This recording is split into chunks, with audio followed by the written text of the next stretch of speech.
So, am I homeless? Here living in a van. Welcome to my channel. Thank you everybody for watching my video.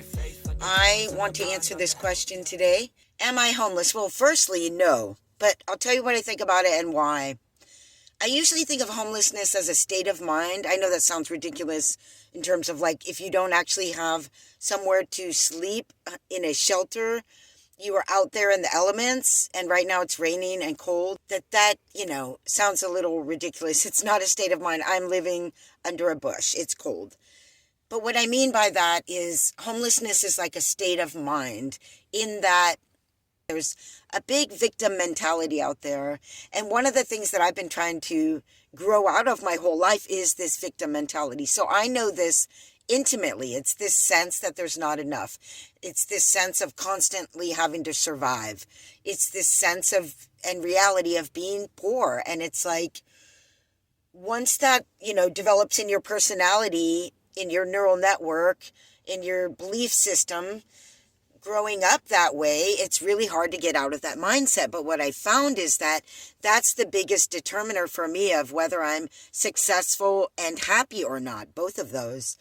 And that's the biggest thing that's held me back my whole life is my sense of my own worthiness and my own security and sense of whether I have opportunity in this life or not to do the things I want to do and to survive and to thrive. Whether or not that's actually up to me, or am I a victim of circumstance? That's what it really comes down to for a lot of what I think keeps a lot of us down out here, from what I've experienced, from what I've heard, and the people I've talked with. So that's what I mean when I say a state of mind, largely. But that said, of course, not everybody who would be considered homeless is of that state of mind. And we also have to break it down further into, of course, we have massive mental health issues out here, and we have massive substance abuse issues. And these substances are all basically pharmaceuticals, even if you're talking about, heroin itself is a man-made derivative of a natural opium. And not that opium can't be addictive, of course it can. We know what happened in China and Great Britain pushing that actually on China and the Chinese citizens way back then. And if you don't know about that, you should look that up. But I'm saying that most of the addiction comes out of, man-made chemical, substances that people are on, whether they're meant for the good or for pain relief or psychotic medicines or whatever. You don't see a bunch of potheads out here living in bushes and tents. But you do see a lot of alcoholics, but that's legal, so that's okay. It's pretty messed up. So again, let's just be clear, I'm not trying to be insensitive. And, a lot of homeless people also call themselves home free and say they're choosing this because they like to live outdoors. They like to live rugged, and they believe that they have the skills to do that, because it does take skill and courage and street smarts to live without shelter. What I have a problem with for myself, people who don't want to work and or believe they don't have opportunity, because I for myself feel like I want to be empowered out of that victim mindset, to believe that I do have opportunity and I can make my own opportunity and I can create value in this world. And that's what I'd like. That's my sort of opinion and judgment about it. Not trying to be negative about it, but saying, hey, we need to be more empowered about this. Am I homeless or not? I have been feeling, and why I'm not.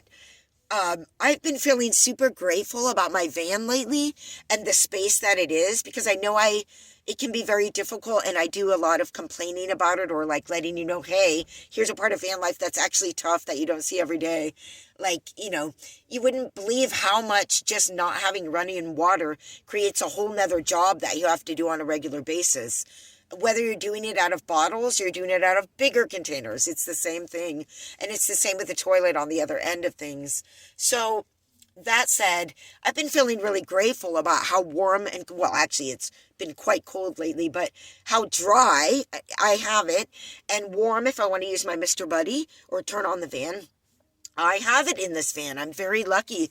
And how nice it really is. Every time I get to show someone, like the new lady I'm renting a studio from, I'm like, I texted her. I was like, hey, you haven't seen my van yet. Come over and check out my van home. And she was like, okay, and came over. And every time someone, I open the door and they pop their head in, they inevitably go, whoa, or wow. I didn't expect that. And they don't, because from the outside, it's like people who don't know and don't watch the channels and see the diversity of and how nice our van lives can be. Have no idea. And that's why I like to show, the right people sometimes, because it's fun.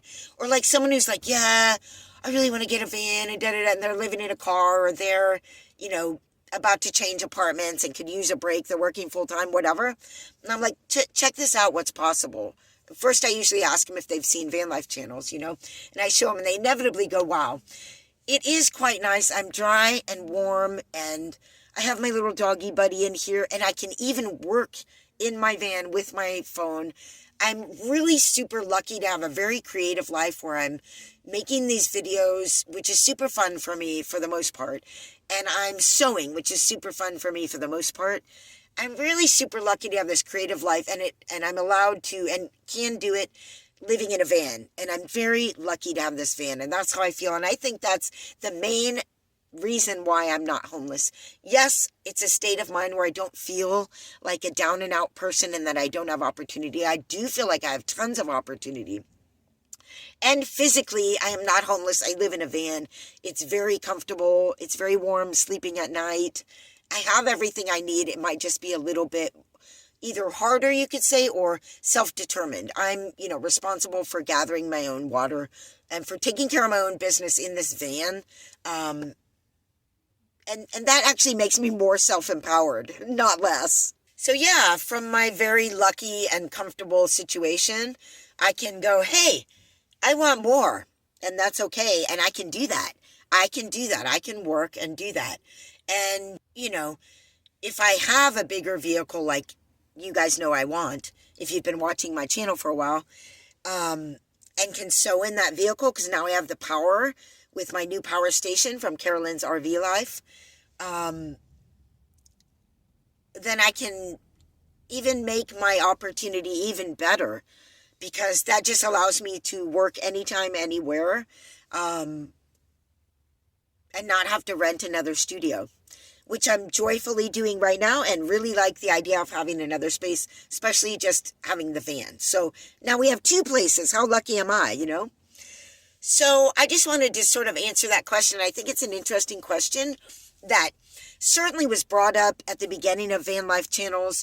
We used to get a lot of pushback, you're just a homeless person living in a van, and all of the things, some of the comments I showed you in my recent video.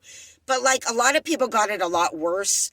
I think back then, a couple years back before the pandemic. And I think a lot more people understand now who went through a lot of changes since then, and economically speaking, a lot of people have needed to consider other options, like living in vehicles, like living in tiny houses, and there's an increased cool factor.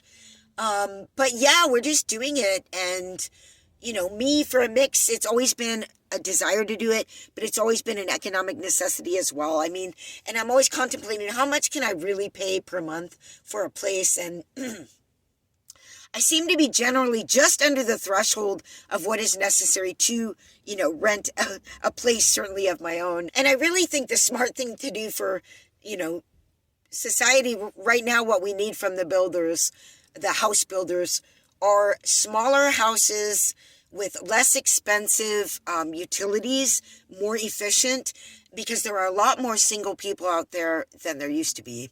And I think that's what we need. And a lot of people need a more minimalist lifestyle than we used to need. And that's part of the solution to the problem of homelessness out there. But the other solution really is a state of mind, getting our power back by saying, yeah, we're actually capable of so much more.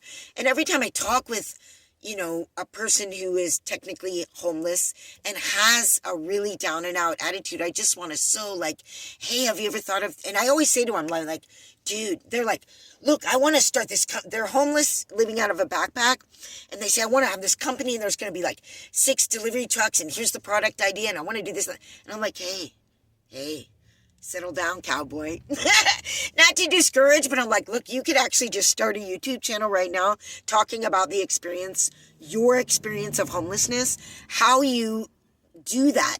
How do you get your food? How do you deal with trying to get work, if you're trying to do that, and where to put your stuff without getting it stolen? All of that stuff is such an interesting story and would totally take off if you're the type of person who can do that. Start there, it's like, but I always want to encourage people, but they always either have these down and out, they can't do anything. And at the same time, a lot of people feel really entitled from that state. I can't do anything and I'm entitled. That's a whole nother subject. How much or how not much has the system screwed us? And then therefore they're responsible for it. How true or not true is that? Because it is true. But where are you going to find the empowerment to do this yourself? I say start a YouTube channel if you're homeless out there, because that's a story. Even better story than living in a van, probably. All right. So I think in this video, I've answered the question, am I homeless? Obviously, I'm not homeless, and I can take my home anywhere I need to. All right, so thanks for watching this video. Put it in the comments below. Do you think van lifers are homeless? Does it depend on what type of van lifer they are, or even other vehicle dwellers? Are they homeless? People living in tents, are they homeless? People who don't live in a house but travel around regularly, maybe wolfers, are they homeless? Couch surfers. Talk about homelessness down there in the comments, especially as it relates to van life and other nomads. I'd appreciate that. Thanks for watching this video, and please like it, because it's going to help my channel grow, and then I can bring you even more, because it's a very exciting story out here to tell you, and I'm a storyteller. So thanks for watching. Oh, and thank you, patrons. I feel nauseous, believe me. Never had a lot of shit come easy. Had to work hard, struggle just to be me. Had to rise up just so they could see me. Did what I had to do just to feed me, and what was left over I put towards my dreaming. But the only thing in life that has meaning are the things you gotta work for, believe me. Take into your hands a plan, your own hands can land your own brand, and damn